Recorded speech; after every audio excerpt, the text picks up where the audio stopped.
You're listening to Big World Network.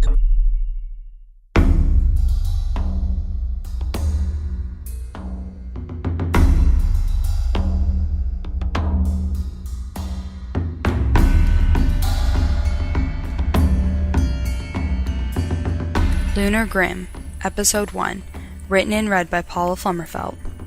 Warning: although there is no material subject matter within that couldn't be found in any general bookstore with no age constraint, this series is rated 18 and contains adult situations and content.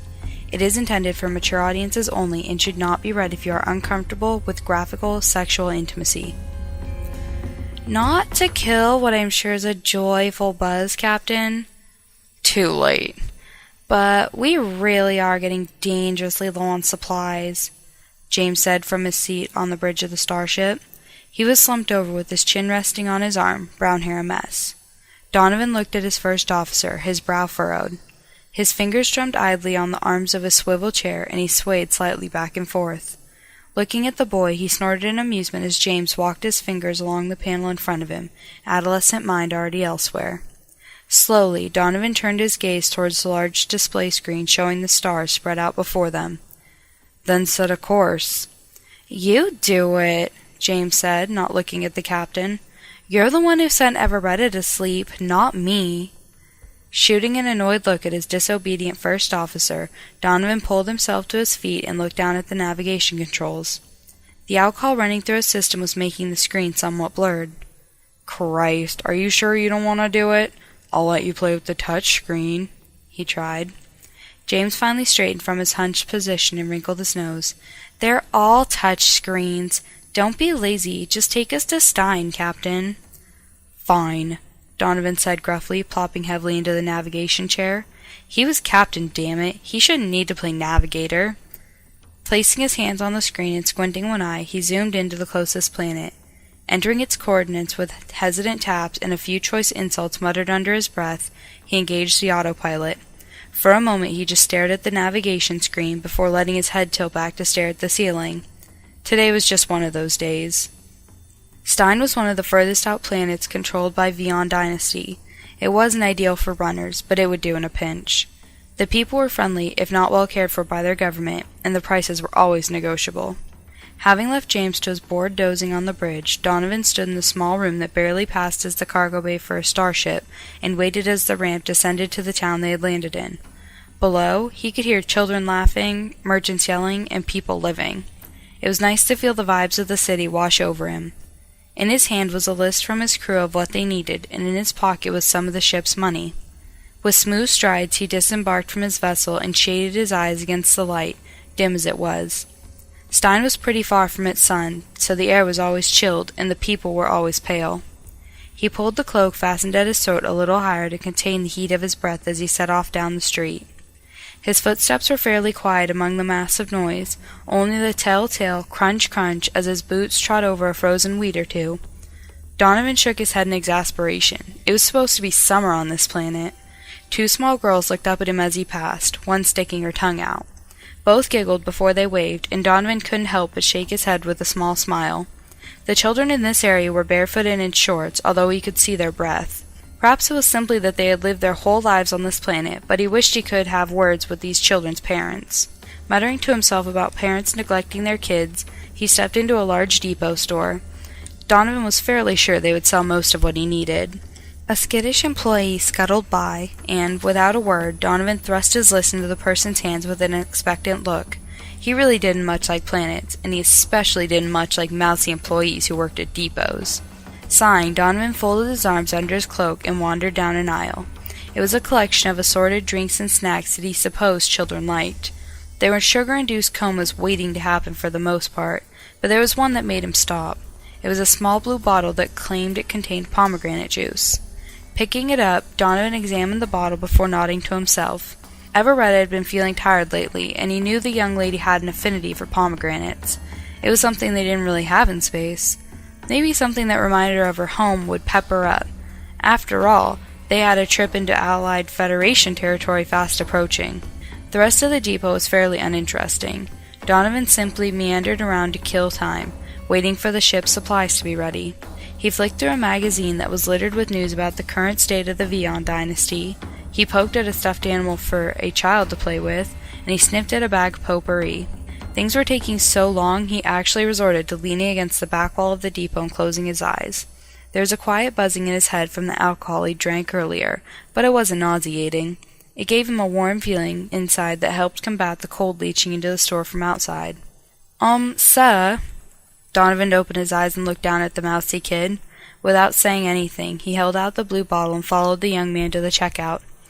I found everything but this last item, the boat. That's fine, Donavan said, handing over enough arrows to pay. Have the rest delivered to the ship off the main street. Ask for Elda. He took back his list and snagged the blue bottle. Where can I find this bolt? Thinking for a moment, the mousy kid scratched at the back of his head. Strays might have it. Leave here, go left, and you'll know when you see it. Nodding, Donavan left the store and headed the direction indicated. Back out in the chilled air, his head was clearing from his buzz, and he avoided interfering with the playing children. James was the only kid he could really stand, and even then his first officer was surprisingly mature for being only 15. It didn't take long to find the place, and the employee at the store had been right. Donavan knew it when he saw it. Stray's Machine Shop and Parts was an older-looking building, if not well-loved. The front was painted a chipped yellow with a planter outside, and a few bigger machine parts were littering the yard that stretched before the store. Donavan supposed that perhaps Stray's had once been a large house that had been converted for the sake of a business. It seemed like a pleasant enough place, except that there was a yelling match taking place inside. Well, if you want the blast of things alphabetized, then do it yourself. You've gotten so lazy that you'd rather ask me to bring you something than reach the 10 inches to get it. If you aren't willing to help out around this place, then just sign the damn lease to me, and I will run the shop properly, a feminine voice yelled. The reply came from a gruff-sounding man. Don't you take that goddamn tone with me. You still live and work under my roof, so you'll show some respect. No daughter of mine will run a business. Now either quit being on my ass and settle down with the man or alphabetize the damn parts. Yes, because a man will just fix everything. Running a hand through his hair, Donavan looked around. If the employee at the depot had said there was somewhere else he could go to get the part, then he would have gone there. In fact, he was tempted to backtrack and push the guy to see if he could think of anywhere else. With a deep breath, he nodded to himself and stepped into the store, which was followed by the tinkle of a soft bell. The yelling from the back of the store ceased immediately, and he waited. The store was a ragtag collection of parts and pieces for different machinery. Everything from washers to engine components sat somewhat neatly organized onto shelves and into boxes. For all the parts, the surfaces were fairly devoid of grease and grime, or at least it seemed that way in the dim light. Donavan also noted how much warmer it was inside the shop than outside. He tugged at the buckle of his cloak and let it fall open, the chain linking the sides together keeping it from falling off his shoulders. "What can I do for you?" said the feminine voice from just behind him, drawing him out of his staring contest with a microwave heating element. "Oh, what?" Donavan turned to face her. He blinked a few times and tried not to let the amusement register on his face at the young woman's shock of long, curly, dark red hair. It seemed he failed, however, if the expression was anything to go by. "I need this," he said, holding out his list and tapping his finger against the last item. The red-headed girl scrunched her nose, the freckles contrasting sharply with her pale skin. "A Seraphim hexen bolt? I might have one. Hold on." She wiped her grease-covered hands on the apron she wore and looked around. There was an Allen wrench behind her ear. Donavan leaned against the counter as she approached one of the shelving units and climbed about halfway up. He did his best not to stare at her ass, but he was only human. Honestly, she reminded him of a lion with her mane of red hair and her temper. Or at least, he assumed she had a temper, judging by the yelling match he'd interrupted. "Damn it, girl, what are you—" "Oh, a customer." A portly, dark-haired man appeared from the back room. The man was frowning, watching the young woman root around on a shelf. "You look like a god-forsaken rat. Get down here and help this man." "I am," she growled from her position, face screwed up in concentration as she fished around for the part on the shelf above her. "Aha!" Victorious, she scrambled back down the shelves. In her hand was a small, diamond-shaped object. "Here you go." Donavan held his hand out for the part and rolled it in his palm. It was just longer than his index finger and was made of a dense material. Elda would be very pleased. Thank you. How much? Phoenix waved the strange man in a cloak off, again wiping her hands on her apron. Her father watched disapprovingly, but she didn't care. No doubt he was curious as to whether or not she had been interested in the stranger, a thought which made her nose wrinkle. No, the man was something to look at with his warm, toned, tan skin and blazing blue eyes, but Phoenix saw something her father hadn't. The stranger was no local. He had asked for a bolt only used in older model starships and had the air of awkwardness about him that accompanied someone who lived in space. She couldn't explain why, but the thought of space had always made her stomach tighten with excitement. A young woman like her wanted adventure, to leap without looking and deal with crisis situations, not settle down and have babies like her father planned for her. There was no way she'd be a baby factory. Leaning back against the counter with her hands in her pockets, she watched the man through the window disappear down the street. If she was ever going to escape her father and the rut of this store, then she needed to act, and it seemed the universe had dropped the opportunity in her lap wrapped in a cotton blend cloak. Taking her apron off and tossing it on the counter, Phoenix left the store. Starships didn't land around her city often, so it wasn't hard to find the vessel the man must have rode in on. It was an older ship, like she had suspected, and on the smaller side. Definitely a runner ship, she decided. She'd learned about those in school. Phoenix stood on the far side of the square, her hair tucked under a sweater's hood. Her hair was a dead giveaway to her identity, and if the man happened to see her lurking around the ship, he would most likely shoo her away. There had to be a way onto the ship, at least until they were off-planet. Looking at every nook and cranny of the starship, Phoenix slowly moved towards it.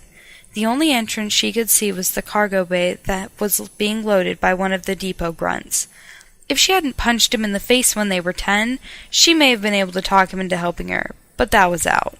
Sighing, she knew that if this was going to work, she needed some help. "Hey, kid," she said to a preteen boy playing with a ball and some friends. "Come here."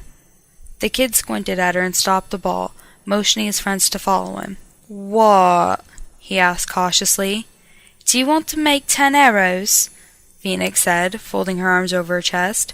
"All you gotta do is knock over those pallets that they're loading into that starship. Can you do that?" One of the guys nudged his friend's shoulder and muttered something before the three kids nodded to each other. "Give us 15 and we'll do it."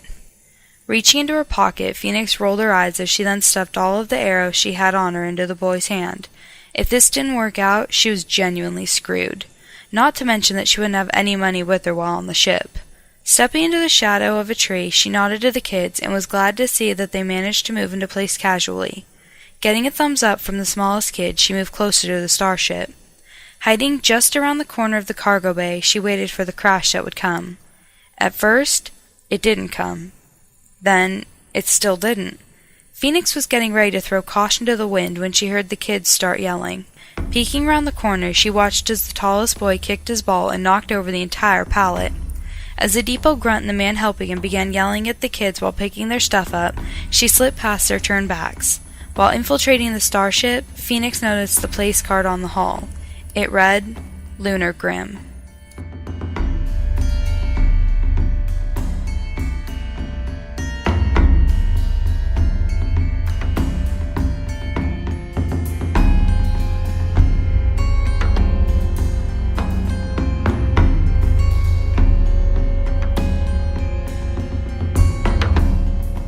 Visit BigWorldNetwork.com for more e-series samples, or sign up for a $3 a month subscription for full access to all written and audio e-series content, accessible from the website, mobile, or e-reader devices. Thanks for listening.